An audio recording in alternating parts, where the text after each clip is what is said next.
GMA Weather, serbisyong totoo ng GMA News. Mga kapuso, patuloy na kumikilos papalapit sa lupa yung pong low pressure area o LPA na binabantayan ng Pag-asa. Huli itong namata ng ahensya sa layong 500 kilometers dyan sa may silangan ng Hinatuan, Surigao del Sur. Sa ngayon, mababa pa rin ang posibilidad na maging bagyo po ito sa mga oras na ito.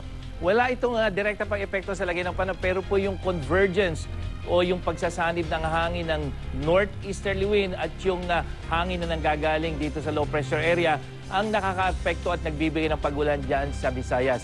Base sa datos ng The Weather Company, mahihinang pagulan ang maranasan sa malaking bahagi ng Visayas, pero minsan ang malalakas sa pagulan po ang maranasan dyan sa may eastern part, lalo na yung Samar, Leyte provinces sa umaga.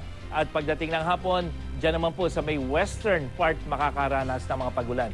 Sa Bohol, kung saan ginugunita ang unang anibersaryo ng pagyanig ng magnitude 7.2 na lindol, mataas po ang tsansa ng pag-ulan.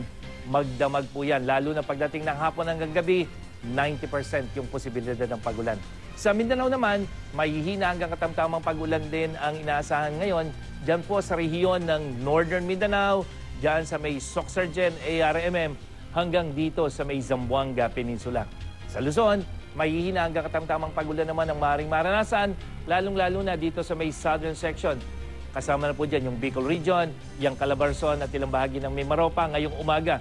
At may mahihinang pag-ulan naman sa iba pang lugar pagdating ng hapon yung central at northern section. Patuloy na nakataas naman ang gale warning ng Pag-asa dyan sa northern at eastern seaboards ng Northern Luzon.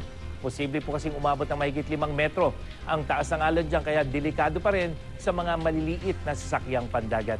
Yan ang latest mula sa GMA Weather. Ako po si Nathaniel Cruz. Magplano para sigurado. I am ready. Serbisyong totoo ng GMA News.